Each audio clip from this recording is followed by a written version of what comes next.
অলির গল্পের দুনিয়ায় আপনাদের স্বাগত। আজকে আপনারা শুনবেন পরশুরামের লেখা ভীম গীতা। প্রথম দিনের যুদ্ধ শেষ হয়েছে।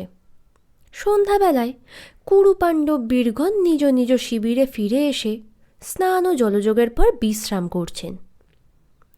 শ্রীকৃষ্ণ তার খাটিয়ায় শুয়ে আছেন। দুজন বামন সংবাহক তার হাত পা টিপে দিচ্ছে। এমন সময় ভীমসেন এসে বললেন, বাসুদেব, ঘুমুলে নাকি? কৃষ্ণ কুন্তিপুত্রদের মামাতো ভাই। তিনি অর্জুনের প্রায় সমবয়সী। সেজন্য যুধিষ্ঠির আর ভীমকে সম্মান করেন। ভীমকে দেখে বিছানা থেকে উঠে বসলেন। আস্তে আজ্ঞা হোক মধ্যম পাণ্ডব, আপনি বিশ্রাম করলেন না? আমার বিশ্রামের দরকার হয় না। 4 ঘটি মাধ্যিক পান করেছি, তাতেই ক্লান্তি দূর হয়েছে। এখন আবার যুদ্ধে লেগে যেতে পারি। কৃষ্ণ, তোমার বিশ্রামের ব্যাঘাত করছি না তো? না না, আপনি এই খট্টায় বসুন। সেবকের প্রতি কি আদেশ বলুন। তোমার কাছে কিছু জিজ্ঞাসা আছে। চক্কমল্ল তক্কমল্ল, তোমরা এখন যেতে পারো। আর আমার সেবার প্রয়োজন নেই। আর্য ভীমসেন, বলুন কি জানতে চান। হ্যাঁ হে কেশব, আজ যুদ্ধের পূর্বে অর্জুনের কি হয়েছিল? তুমি তাকে কি সব বলছিলে? আমি দূরে ছিলুম, শুনতে পাইনি, শুধু দেখেছি। অর্জুন তার ধনুর্বাণ ফেলে দিয়ে কাঁদছিল, হাত জোর করছিল, পাগলের মতন ফ্যাল ফ্যাল করে তোমার দিকে তাকাচ্ছিল, আবার বারবার নমস্কার করছিল। ব্যাপার কি? যদি গোপনীয় না হয় তবে আমার কৌতূহল নিবৃত্ত করো। বিশেষ কিছুই নয়। কুরু পাণ্ডব দুপক্ষেই গুরুজন, বয়স্য ও স্নেহভাজন আত্মীয়গণ আছেন দেখে অর্জুন কৃপাবিষ্ট হয়েছিলেন। বলছিলেন যুদ্ধ করবেন না। অর্জুনটা চিরকাল ওই রকম, মাঝে মাঝে তার ভাব উঠলে ওঠে। কৃপাবিষ্ট হওয়ার আর সময় পেলে না। তা তুমি তাকে কি বললে? বললুম, তুমি ক্ষত্রিয়, ধর্মযুদ্ধ করা তোমার অবশ্য কর্তব্য। তাতে লাভও আছে। যদি জয়ী হও তো পৃথিবীর রাজ্য ভোগ করবে, যদি মরো তো সোজা স্বর্গে যাবে। একেবারে খাঁটি কথা। তাতে অর্জুনের আক্কেল হলো? সহজে হয়নি। তাকে অনেক রকমে বুঝিয়ে বললুম, তুমি নিষ্কাম হয়ে কর্তব্যকর্ম করো, ফলাফল ভেবো না। তারপর তাকে কর্মযোগ, জ্ঞানযোগ, ভক্তিযোগ প্রভৃতিও বোঝালুম। অর্জুনের মোহ দূর করতে আমাকে প্রায় 2 ঘন্টা বকতে হয়েছিল। দুর্যোধনের দল আমাদের উপর কীরকম অত্যাচার করেছিল অর্জুন তা ভুলে গেছে নাকি? তুমি সব মনে করিয়ে দিয়েছিলে তো? তা মনে করিয়ে দেবার কথা আমার মনেই পড়েনি। বলো কি হে মধুসূদন? ছেলেবেলায় আমাকে বিষ খাইয়ে গঙ্গায় ফেলে দিয়েছিল, যদুগৃহে আমাদের সকলকে পুড়িয়ে মারবার চেষ্টা করেছিল। এসব কথা অর্জুনকে বলনি? কই না। আশ্চর্য! এর মধ্যেই তোমার ভীমরতি হলো নাকি? পাশা খেলায় শকুনির জুয়া চুরি, দুঃশাসনের হাতে পাঞ্চালীর নিগ্রহ, এসবও মনে করিয়ে দাওনি? দুঃশাসনের নাম করলেই আমার রক্ত টকবক করে ফুটে ওঠে। আচ্ছা, আমাদের কথা না হয় ছেড়ে দিলে, কিন্তু তুমি যখন ধর্মরাজের দূত হয়ে সন্ধির প্রস্তাব নিয়ে কৌরব সভায় গিয়েছিলে, তখন দুর্যোধন তোমাকে বন্দি করতে চেয়েছিল। তারপর সেদিন শকুনির বেটা উলুক এসে দুর্যোধনের হয়ে তোমাকে যাচ্ছে তাই গালাগাল দিয়ে গেল। এও তুমি ভুলে গেছো নাকি? কিছুই ভুলিনি, কিন্তু যুদ্ধের আগে এসব কথা অর্জুনকে বলবার প্রয়োজন দেখি না। ধর্মরাজ যুধিষ্ঠির যখন 5টি মাত্র গ্রাম চেয়েছিলেন, তখন তো কৌরবদের সমস্ত অপরাধ মন থেকে মুছে ফেলেছিলেন। দুর্যোধন আমার প্রস্তাবে সম্মত হননি, তাই আপনাদের মন্ত্রণা সভায় যুদ্ধ করা স্থির হয়, এবং সেজন্যই আপনারা যুদ্ধ করছেন। কৌরবদের অপরাধ স্মরণ করা এখন নিরর্থক। হাতে হাত ঘষে ভীম বললেন, কৃষ্ণ, তোমার শরীরে কি ক্রোধ বলে কিছুই নেই? আছে বই কি।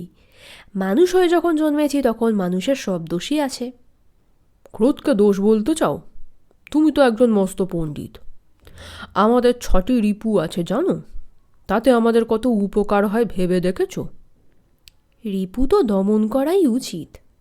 দমনের মানে কি লোভ?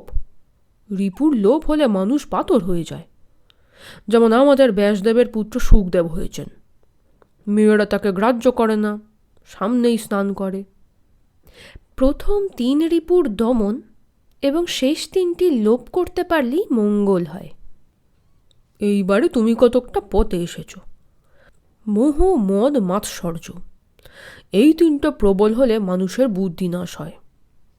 একেবারে লোপ পেলেও বোধহয় বিশেষ কিছু ক্ষতি হয় না, কিন্তু প্রথম 3টি না থাকলে বংশ রক্ষা হয় না, আত্মরক্ষা হয় না, ধনাগমও হয় না। সাধু সাধু, ভীমসেন, আপনি অনেক চিন্তা করেছেন দেখছি। ভীম খুশি হয়ে বললেন, ওহে জনার্দন, তুমি হয়তো মনে করো যে মধ্যম পাণ্ডব শুধুই একজন কুমার গোবিন্দ দুর্ধর্ষ বীর, যুদ্ধ আর ভোজন ছাড়া কিছুই জানে না। তা নয়, আমি দর্শনশাস্ত্রেরও একটু আধটু চর্চা করেছি। যদি চাও তো কিঞ্চিত তত্ত্বকথা শোনাতে পারি। আগ্রহ দেখিয়ে কৃষ্ণ বললেন, অবশ্যই শুনব, আপনি অনুগ্রহ করে বলুন। 6 রিপুর মধ্যে প্রথম 3টি আবশ্যক, আবার সেই 3টির মধ্যে প্রথম 2টি কাম ও ক্রোধ, না হলেই নয়। কামতত্ত্ব তোমাকে বোঝানো বাহুল্য মাত্র। লোকে বলে তোমার নাকি 16,000 কারা সব আছেন। কৃষ্ণ সহাস্যে বললে, লোকে বলে আপনি প্রত্যহ 16,000 লাড্ডু ভোজন করেন। উড়ো কথায় কান দেবেন না। কামতত্ত্ব থাক, আপনি ক্রোধতত্ত্ব ব্যাখ্যা করুন। কোনো বিষয়ের বাড়াবাড়ি ভালো নয়। বেশি খেলে মেদ বৃদ্ধি হয়, উদরস্ফীত হয়, যুদ্ধের শক্তি কমে যায়। কিন্তু উপযুক্ত আহার না হলে জীবন রক্ষাও হবে না। অত্যধিক ক্রোধও ভালো নয়, তাতে হাত পা কাঁপে, লক্ষ্য ভ্রংশ হয়, যুদ্ধে নিপুণতার হানি হয়। কিন্তু ক্রোধ বর্জন করলে আত্মরক্ষা ও স্বজন রক্ষা অসম্ভব হয়ে পড়ে। ক্রোধ ত্যাগ করেও তো আত্মরক্ষার জন্য যুদ্ধ করা যায়। যেমন কাম ত্যাগ করে বংশ রক্ষা করা যায়। কৃষ্ণ, বাজে কথা বলো না। অনেক যোগী তপস্বী আছেন যাদের ক্রোধ মোটেই নেই। তাদের কথা ছেড়ে দাও, তাদের স্বজন নেই, আত্মরক্ষারও দরকার হয় না। সকলেই জানে তারা সাপ দিয়ে ভস্ম করে ফেলতে পারেন, সেজন্য কেউ তাদের ঘাঁটায় না। তারাও নির্বিবাদে অক্রোধী অহিংস হয়ে থাকতে পারে।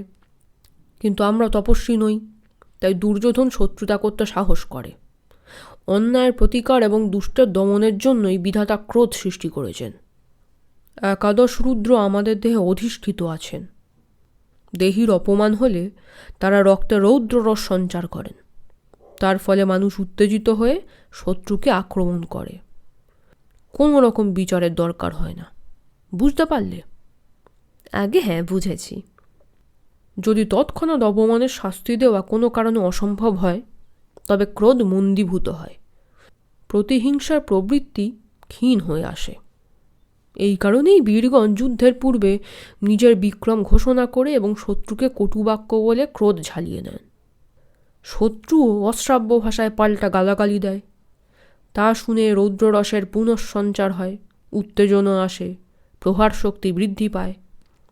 কিন্তু জ্ঞানীদের উপদেশ অক্রোধ দ্বারা ক্রোধকে জয় করবে। গোবিন্দ, তুমি নিতান্তই হাসালে। কংসকে মেরেছিলে কেন? জরাসন্ধকে মারবার জন্য আমাকে আর অর্জুনকে নিয়ে গিয়েছিলে কেন? রাজসূয় যজ্ঞের সভায় শিশুপালের মুণ্ডচ্ছেদ করেছিলে কেন? তোমার অক্রোধ কোথায় ছিল? আজ রণক্ষেত্রে অর্জুনের অক্রোধ দেখেও তাকে যুদ্ধে উৎসাহ দিলে কেন? কৃষ্ণ, তুমি নিজের মতিগতি বুঝতে পারো না, পাত্রাপাত্রের ভেদও জানো না। আমি বুঝিয়ে দিচ্ছি, শোনো। বিপক্ষ যদি সজ্জন হয়, তার শত্রুতা যদি ভ্রান্ত ধারণার জন্যে হয়, তবেই অক্রোধ ও অহিংসা চলতে পারে। ভদ্র বিপক্ষ যদি দেখে যে অপরপক্ষ প্রতিহিংসার চেষ্টা করছে না, শুধু ধীরভাবে প্রতিবাদ করছে, তবে তার ক্রোধ শান্ত হয়ে আসে। সে ন্যায় অন্যায় বিচারের সময় পায়, নিজের কাজের জন্য অনুতপ্তও হয়। হয়তো মার্জনা চাইতে সে লজ্জাবোধ করে, কিন্তু অপরপক্ষ যদি উদারতা দেখায়, তবে সহজেই শত্রুতার অবসান হয়। বিরাট রাজা, আহা বেচারা 2 ছেলে আজ মারা গেল। কঙ্কবেশী যুধিষ্ঠিরকে পাশা ছুঁড়ে মেরেছিলেন, রক্তপাত করেছিলেন, কিন্তু যুধিষ্ঠির রাগ দেখাননি। বিরাট ভদ্রলোক, সেজন্য যুধিষ্ঠিরের অক্রোধের ফল হল ব্যাপারটা সহজেই মিটে গেল।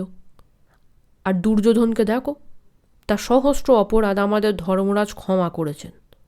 দুরাত্মাকে সুযোধন বলে আদর করেছেন, কিন্তু তার ফল কিছুই হয়নি। কারণ দুর্যোধন ভদ্র নয়, স্বভাবত দুর্বৃত্ত। তার ভাইরা শকুনি মামা আর উচ্ছিষ্টভোজী সুতপুত্র কর্ণও সমান নরাধম। ধর্মরাজের সহিষ্ণুতার ফলে এদের আস্পর্ধা বেড়ে গেছে। এই সব দেখেও তুমি কি বলবে যে অক্রোধ দ্বারা ক্রোধ জয় করতে হবে? ভীমসেন, আপনার যুক্তি যথার্থ। অক্রোধ দ্বারা সজ্জনকেই জয় করা যায়, কিন্তু দুর্জনকে জয় করবার জন্য ধর্মযুদ্ধ আবশ্যক। আপনারা সেই ধর্মযুদ্ধে প্রবৃত্ত হয়েছেন। ধর্মযুদ্ধে কিন্তু ক্রোধ ও প্রতিশোধের প্রবৃত্তি বর্জনীয়। যদি যুদ্ধই কর্তব্য হয়, তবে রাগ দেশ ত্যাগ করতে হবে।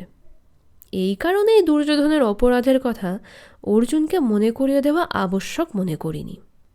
প্রকাণ্ড ভুল করেছ, সোজা উপায় ছেড়ে দিয়ে বাঁকা পথে গেছ। ধান ভানতে শিবের গীত গেয়েছ। 2 ঘন্টা ধরে তত্ত্বকথা শুনিয়ে অতি কষ্টে অর্জুনকে যুদ্ধে নামাতে পেরেছ। যদি তাকে রাগিয়ে দিতে, তবে তখনই কাজ হতো। কর্মযোগ, জ্ঞানযোগ, ভক্তিযোগ কিছুই দরকার হতো না। এই আমাকে দেখো, বিধাতা শাস্ত্রজ্ঞান বেশি দেননি, কিন্তু আমার জঠরে যেমন অগ্নিদেব আছেন, তেমনি গ্রন্থিতে গ্রন্থিতে রুদ্রগণ নিরন্তর বিরাজ করছেন।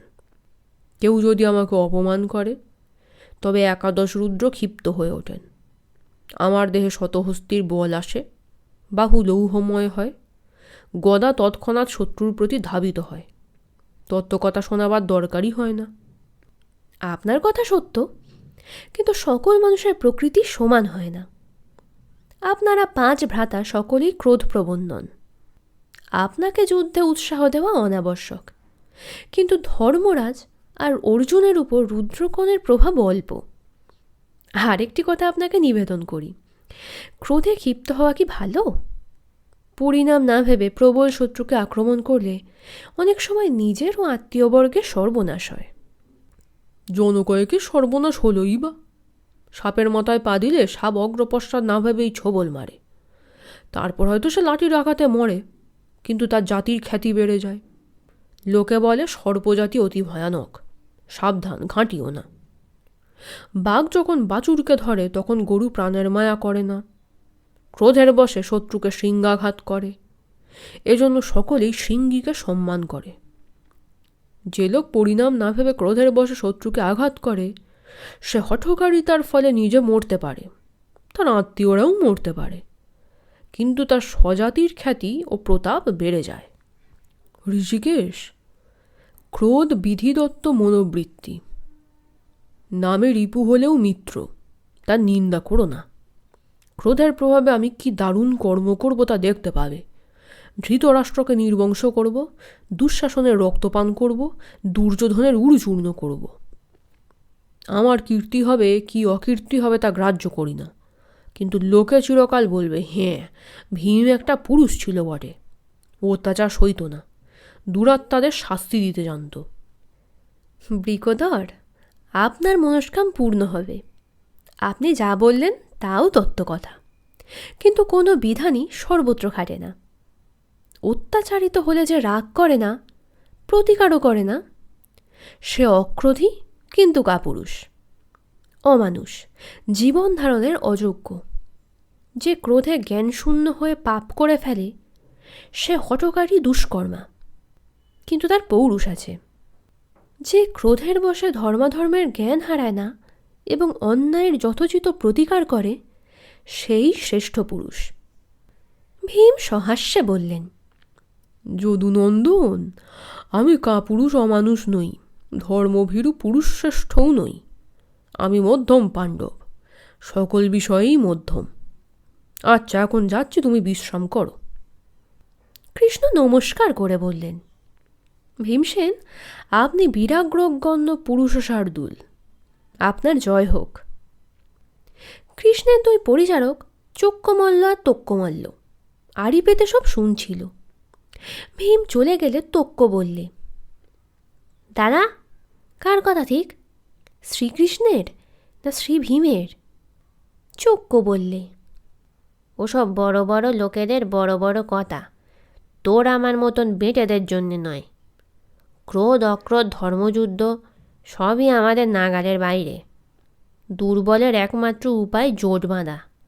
বল তার ঝাঁক বাঘ সিংহীকেও জব্দ করতে পারে। গল্পটি ভালো লেগে থাকলে ভিডিওটিতে একটি লাইক করতে ভুলবেন না এবং বাংলা সাহিত্যের আরও গল্প শোনার জন্য চ্যানেলটি সাবস্ক্রাইব করে দেবেন।